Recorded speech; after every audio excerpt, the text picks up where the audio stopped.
It's like kitchen में जो शीशियां होती है ना खाने में डालने के लिए, तो वो नमक हल्दी वल्दी सब ऑटोमेटिकली डलता है क्योंकि उसकी शीशियां सबसे आगे होती है।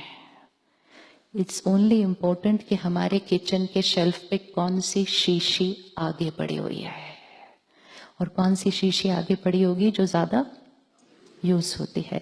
अब गुस्सा ज्यादा यूज होगा तो कौन सी शीशी आगे पड़ी होगी। फिर एक दिन हमने डिसाइड किया कि आज से मिर्ची नहीं डालनी, आज से गुड़ डालना है। अब वो गुड़ की शीशी तो बहुत बहुत पीछे थी, तो थोड़ी सी मेहनत करके पहले पीछे से शीशे को क्या करना पड़ेगा, आगे लाना पड़ेगा।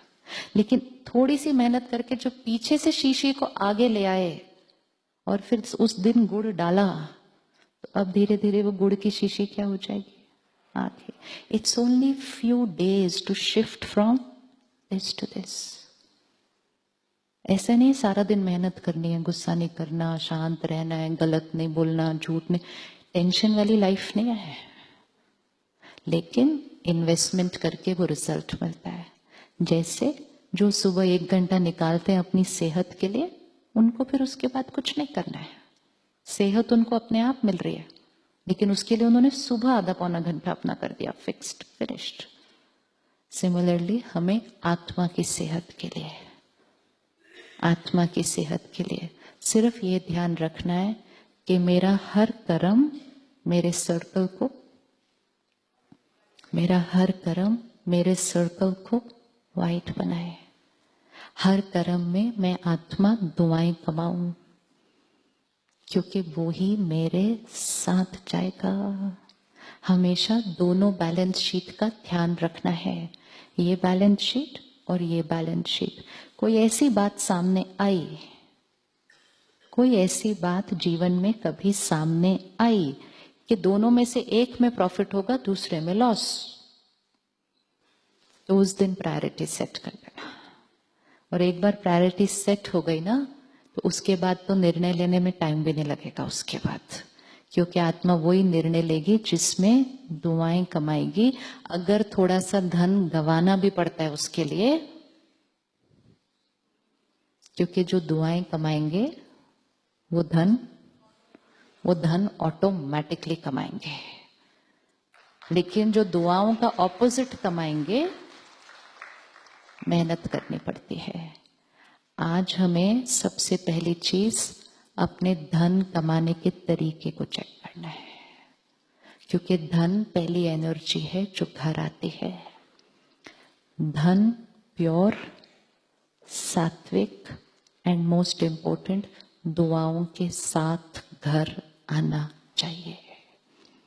धन को लक्ष्मी कहा जाता है, धन को लक्ष्मी कहा जाता है।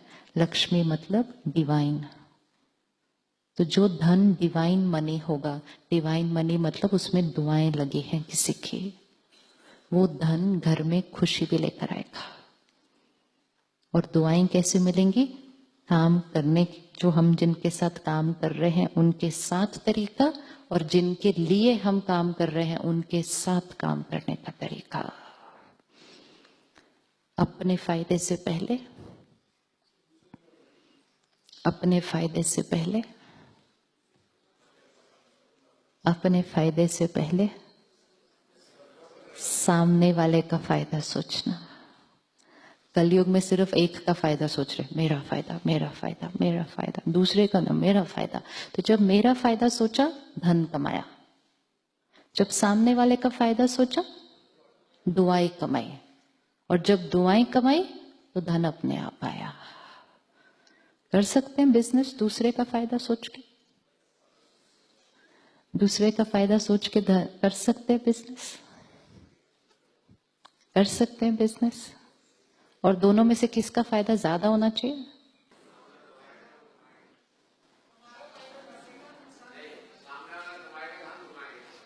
सामने वाला, सामने वाला कमाने की बात नहीं है, सामने वाला संतुष्ट होना चाहिए हमारे से, तब दुआएं मिलेंगी, तब दुआएं। ये चेकिंग करनी है, फिर हम इसको कल सुबह के सेशन में फिर से देखेंगे। इट्स वेरी वेरी इंपॉर्टेंट, क्योंकि धन से फिर अन्न आएगा, अन्न से फिर मन पर असर होगा, मन से फिर तन पर असर होगा. First source of energy coming into the house, money. अगर धन क्लीन नहीं, उसके बाद अन्न मन तन उसको क्लीन नहीं कर सकते. प्रोसेस प्लांट की फर्स्ट स्टेज पहले ठीक होनी चाहिए. लेकिन उसकी डेफिनेशन हमें खुद अपनी क्रिएट करनी पड़ेगी, क्योंकि बाहर की डेफिनेशंस तो बदली हुई हैं इस टाइम. जो बाहर इस टाइम नॉर्मल है वो नॉर्मल डिफरेंट है. हमें नॉर्मल की डेफिनेशन अपने आप क्रिएट करनी है. तो आज सारा दिन आप अपने, जहां आप काम कर रहे हैं, अपने ये होमवर्क हर एक ने आज करना है, कल फिर देखेंगे इसको.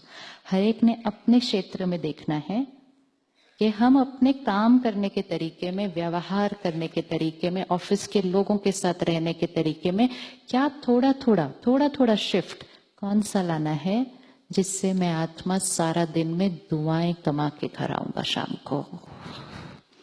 करेंगे आज चेक, करेंगे. यस. एकदम साक्षी होकर अपने को देखना, डिटैच होकर, कि मुझे चारों तरफ लोगों से कौन सी एनर्जी मिलती है. अपने नजरिए से नहीं देखना, उनके नजरिए से देखना कि मुझे चारों तरफ अपने लोगों से क्या मिल रहा है, मेरा कर्म कैसा है. सूक्ष्म चेकिंग कि मुझे आसपास के लोगों से क्या मिल रहा है, क्योंकि वो ही मेरा प्रॉफिट है. उसमें मुझे कोई गफलत नहीं चाहिए. मैं आत्मा ऐसा बिजनेस करूं, इधर वाला ऐसा बिजनेस करें कि ये जीवन तो सुंदर बनने हैं, और जिस क्षण आत्मा शरीर छोड़ेगी और बच्चा पैदा होगा, पंडित जी कहेंगे उस परिवार को, क्या भाग्य लेकर पैदा हुआ है ये बच्चा. इसके जीवन में तो सिर्फ राजयोग है. हाँ, वेरी गुड. यस. वो किस बेसिस पे होगा, वो आत्मा वहां. इसीलिए आप देखो ना, कोई आत्मा कैसा भाग्य लेकर आती है, एकदम स्मूथ है जीवन, और कोई आत्मा कैसा भाग्य लेकर आती है, विघन. किस बेसिस पर? कोई भगवान थोड़ी बैठ के डिसाइड कर रहा है भाग्य क्या है, लक क्या है, डेस्टिनी क्या है. वो बैलेंस शीट